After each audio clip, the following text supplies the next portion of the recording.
Around Dodge City and in the territory on West, there's just one way to handle the killers and the spoilers, and that's with a U.S. Marshal and the smell of Gunsmoke.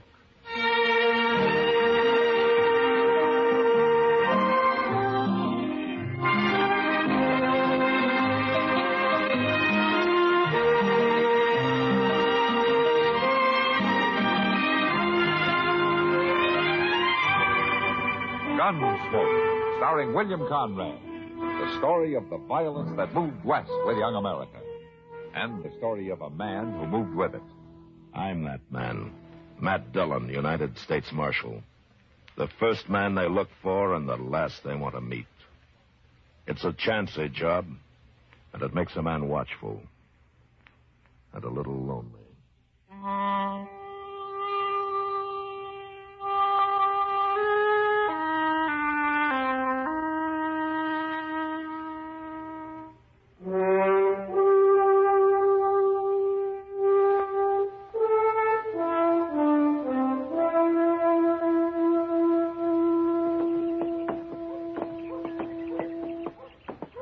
You don't have to walk me all the way, Doc. Oh, why, it's a pleasure, Kitty. I don't often get to be seen with a beautiful woman. Now, Doc. Yeah, that's true. What's more, you know it. Oh, there you go. And I was just beginning to enjoy myself. There's Matt. Just came out of his office. Let's go say hello to him. He's sitting down. We better hurry before he falls asleep. Wish I had a job like his. Say, where's Chester these days, anyway? Yeah, he's still visiting a friend out at Fort Dodge. Some old army pal from the war. Is he ever coming back? Of course, he'll be back as soon as he gets tired of the cooking out there. Matt, you've got company. Hello, Matt. Hello, Kitty. Doc, why don't you sit down? Thank you. Just for a minute. I gotta get to work pretty soon. You been shopping? Yeah, but I didn't buy anything. What about all those clothes and stuff you told me you ordered? Well, that's different. It is. Well, sure. No, don't explain it to me now. It's too hot today. Who's this? Huh? Who's this? I don't know. He's a stranger to me. Well, he's from Texas, that's for sure. Look at that rig.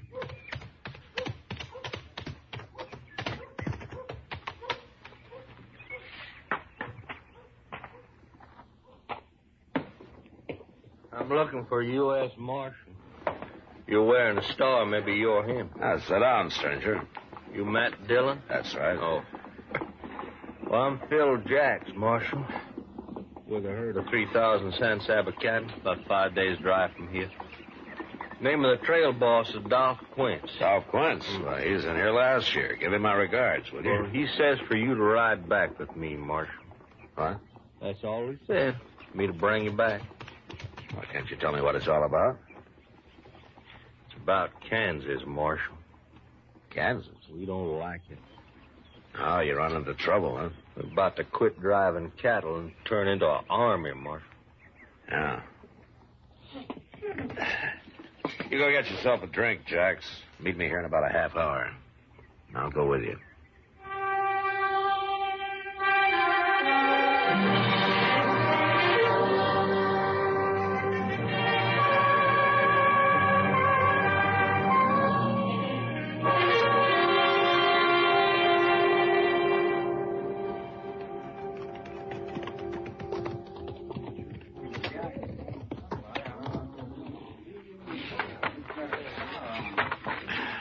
You just drop your saddle anywhere, Marshal.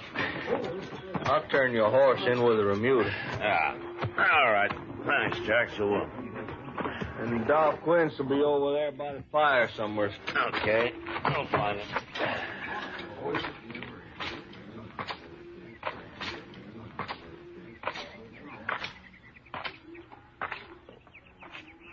Hello, Dolph.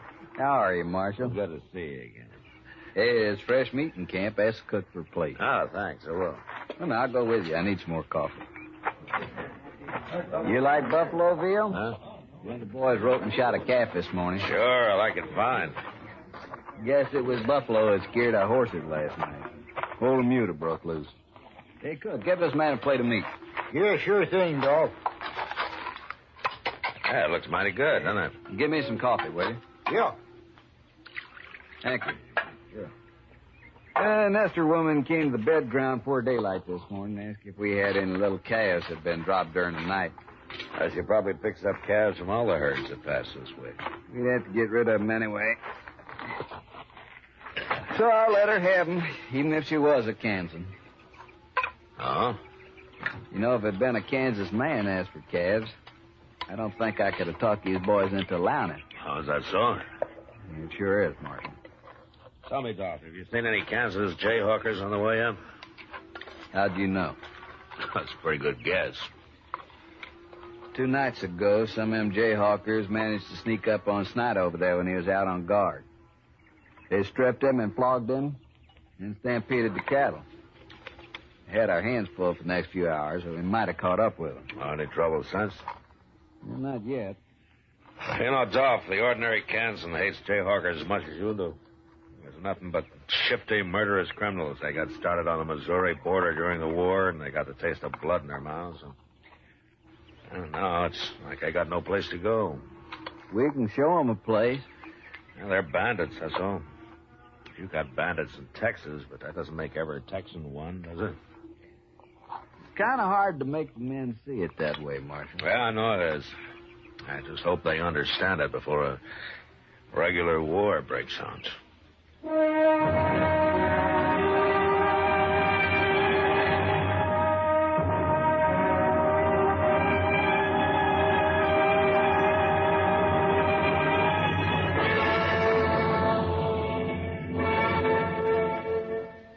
Another visit with Joe and Daphne Forsythe. Overhead, the moon is beaming. Hold it, Daphne, hold it. Oh, hi, Joe. Guess what, honey? I'm trying out for the operetta. As what? A singer. You could have fooled me. I was just practicing one of the songs. Well, I don't think you quite fit the role. Why not? Well, if this version of the Student Prince is like the version I know, that particular number is sung by a tenor. Oh, Not that you don't come close, but I think you better stick to being a housewife. but I want to be a singer. Daphne, honey, a singer you'll never be. I could take lessons. Yeah, but lessons cost money. Money better invested for us in savings bonds. You and your old savings bond. I can't help it, honey. I just can't get over the way those savings bonds pay off. $4 for every 3. That's what I call an investment. What good do they do me now? A lot. The money we put in those bonds every payday helps keep America strong and protects you and me. No bonds, maybe no operetta. Ever think of that? I still want to be a singer. Well, when those bonds start bringing in the green, if you still want to sing, they'll pay for the lessons and more. Good. Gee, if those bonds mature as fast as you say, I better start practicing now just so that I'll be ready. Overhead, the moon is beaming. Daphne, did anyone ever tell you you have a bad voice? Everyone.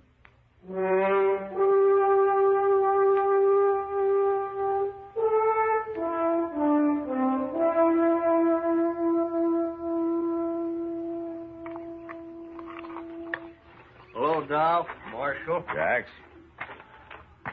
Join you if you don't mind. Sit down, Jax. I've been sitting there drinking coffee, complaining to the marshal about our welcome in Kansas. Yeah. I heard the trail drivers buying off them Jayhawkers, $2-3 a head. Now, let's see, 3,000 cattle. It cost us... I'm paying nobody nothing. Well, they ain't asked us yet, but I'll kill the first one I see anyway, so... Marshal, one reason I wanted you to come down here was to ride with us a few days. Get to know the boys a little. You're in a bad temper, and when they hit Dodge, they're going to be looking for Kansas scalps. All right with you. I figured you would. See, Marshal, the way we look at it, the good citizens of Dodge are out to fleece us anyway. And on top of that, they hire gunfighters to shoot us as soon as we kick up our heels a little. Now, all in all, it makes for a bad feeling. There's some misunderstanding on both sides, I guess. Yeah, you and I know that. But they they don't. Dolph, I near forgot. What? Stranger just rode up to the Bermuda over there and asked for a job. I told him to eat first. Where is he? Well, I'll go get him. Said, Dolph, I'd like to stand a guard tonight. Oh, there's no need for that. Well, if I'm riding with you, I'll do my share of the work. All right. You go out with the second watch. Rango will give you a night horse. Thanks. Here he is, Dolph. This here's Dolph Quince, trail boss. Mr. Quince. Quince will do. Well, my name's Studer. Carl Studer. You lost? I don't know what you mean. Well, you know we're only 4 days' drive out of Dodge. I was wondering, could you use a hand? For 4 days? That'd help. You must be awful hungry. I thought maybe you'd be driving past Dodge. I'm not. But we'll feed you from here to Dodge if you work. I won't pay you anything, though. I haven't got the money. I don't need a hand anyway. Fair enough. Hey, by the way, where are you from? Colorado? Then you ain't a Kansan. No. Good. Maybe the boys won't tear you apart. You'll be on the third watch tonight, Studer. All right. He's the sort of man spends his whole miserable life just looking for salt pork and sundown. Yeah. If that's all he's looking for. What do you mean? Just an old habit of mine, Dolph. I wouldn't be alive if I trusted everybody on first sight. You don't trust this fellow? Oh, he's probably all right. Still, I'd keep him in camp unless it's daylight. I wouldn't put him on night guard. All right. Marshal, I always thought I led a hard life. Till now. I think you beat me. I just got shot at more than you, so... Maybe that's it. Yeah, you better stretch out somewhere. You'll be out singing to those cow brutes in 2 hours. Yeah. Well, I'll see you later, Dolph. Breakfast at 4. You find it don't take long to stay all night at this ranch.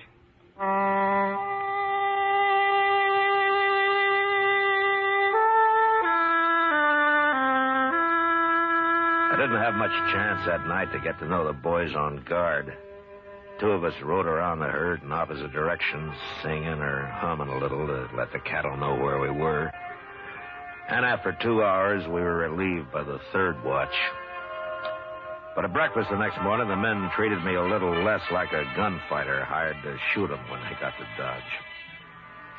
After the cattle had grazed for a few miles, we got them on the trail, and I started to forget that I was a lawman myself. Jax and I were riding the swing of the herd when Dolph Quince loped up behind us.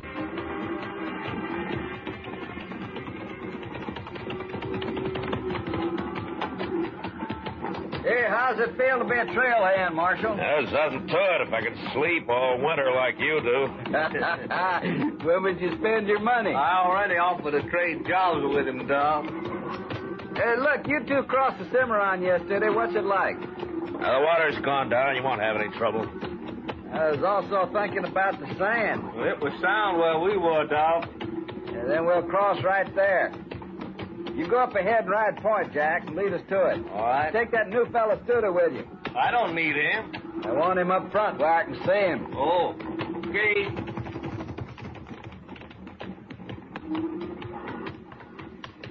First crossing I tried last year had a quicksand bottom and bog a saddle blanket. Oh? Lose many cattle? 30 head. Couldn't even dig their tails out. You know, Dolph, I sometimes wonder if it's worth it to you, driving cattle up here. Well, Texas is bankrupt, Marshal. War broke us. All we got is these wild longhorn cattle. Yeah, I know. Well, maybe there'll be an easier way someday. We'd starve waiting for the railroad. I suppose so. Anyway, this San Saba herd of yours is the first to reach Dodge this year. The price is pretty high. You ought to profit, about $20 a head. I hope so. Money in your pocket, Dodge could offer high-class entertainment. Almost anything you'd want. Well, the boys will be... Hey, that's up ahead. Come on.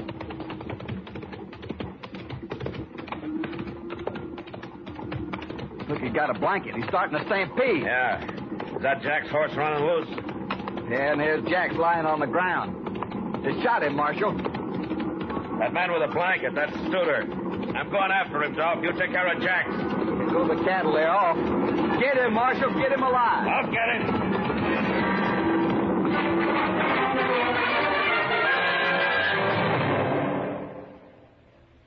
Helen.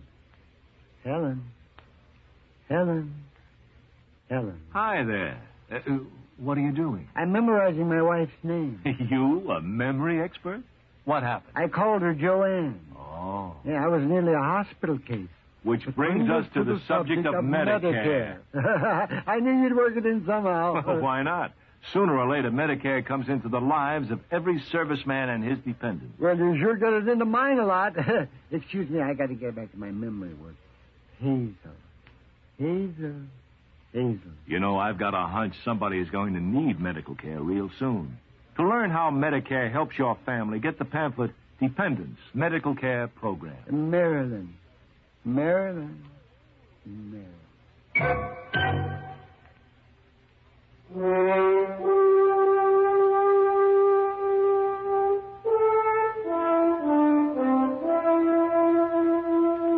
As I followed Studer, a few shots whipped past my head, but they didn't come from him. They came from behind a small rise he was headed for. Whoever was shooting was still too far away from me for me to worry about. I wanted to take care of Studer first, and slowly the distance between us closed.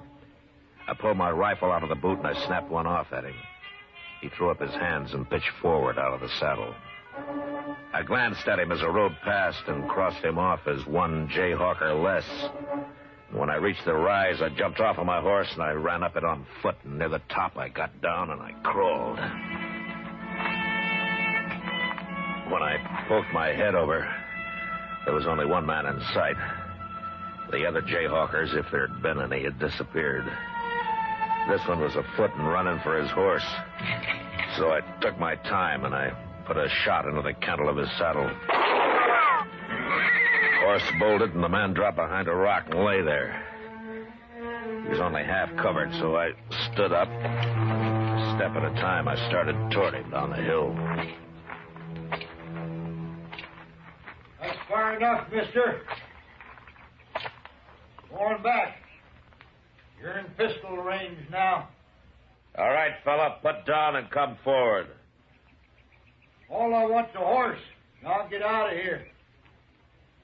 We won't bother you no more. You sure won't. Just let me on the horse. Listen to me, I'm a United States Marshal.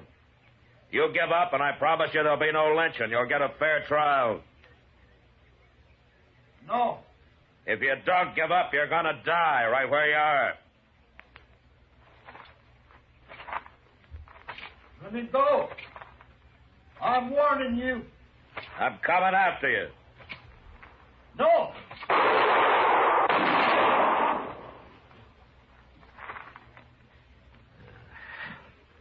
You just had to try it, didn't you?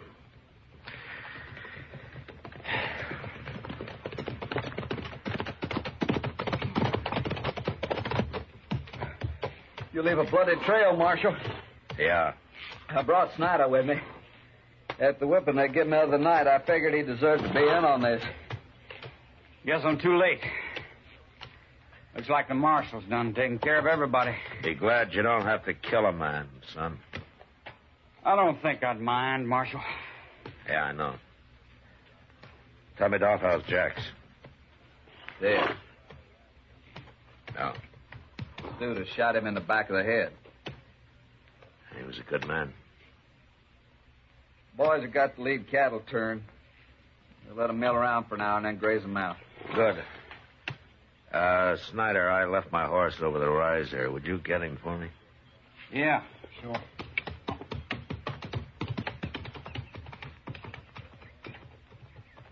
Looks like you walked right down onto this man. Well, I tried to take him alive like you asked. Guess I just wanted to hang him myself. Anyway, I'm glad he's dead. Yeah, sure. Marshal, we'll be burying Jax out here. I'm wondering if you might know how to do it. Maybe a prayer or something? No, I tried, no? Just get back in.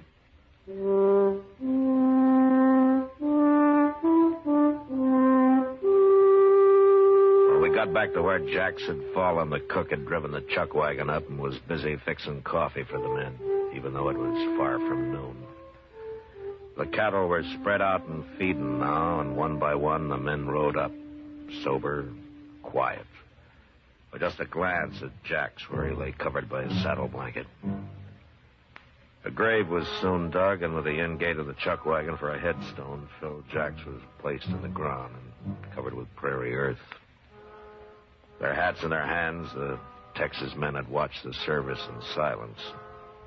When it was done, they turned and walked away.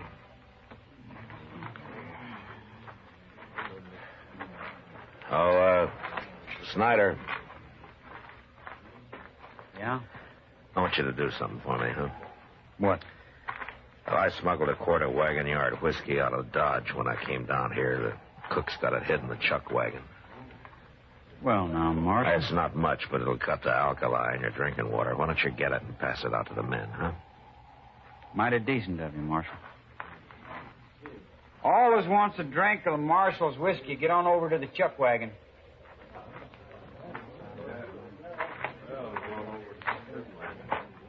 There's times when a drink's good for a man, Marshal. I guess this is one of them. I think Jack should approve. He sure would. By the way, the boys all know how you handle them Jayhawkers. Oh? It ain't changed their minds about Kansans much, but maybe they think a lot more highly of the law around here. The kind of gunfighter hired by the law, anyway. That's good. Of course, it don't mean they won't hoorah Dodge leather when we get there. I expect that. Sure.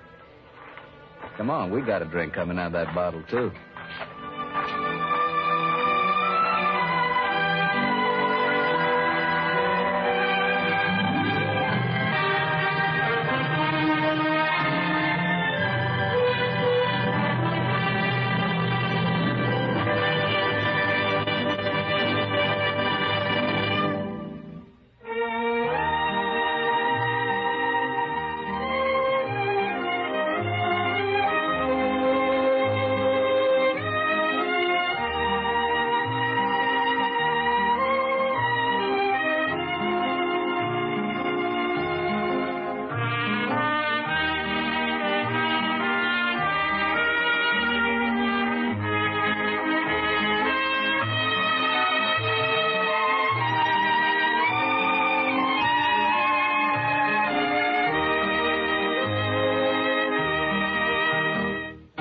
Gunsmoke. Produced and directed by Norman McDonald, stars William Conrad as Matt Dillon, U.S. Marshal. The script was specially written for Gunsmoke by Les Crutchfield, with editorial supervision by John Meston. The music was composed and conducted by Rex Corey. Sound patterns were by Ray Kemper and Bill James. Featured in the cast were Parley Bear as Chester, Howard McNear as Doc, and Georgia Ellis as Kitty. George Walsh speaking. Join us again next week for another specially transcribed story on Gunsmoke. This is the United States Armed Forces Radio and Television Service.